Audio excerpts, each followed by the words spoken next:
Hello बच्चों, let's read the question. The question say which one of the following motions on a smooth plane surface does not involve force. Okay, so options are accelerated motion in straight line, retarded motion in straight line, motion with constant momentum along a straight line, and a motion along a straight line with varying velocity. Okay, so what is the key concept?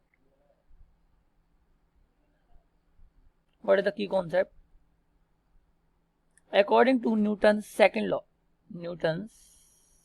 law, force is equal to delta P upon delta T, यानी rate of change in momentum is equal to M delta V upon delta T. Okay, and equal to M into A.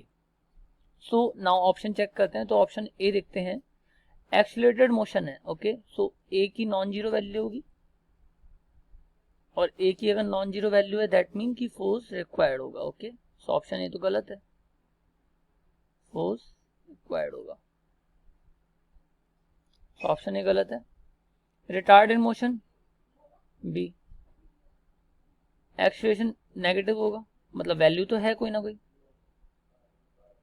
सो यहां भी force required होगा.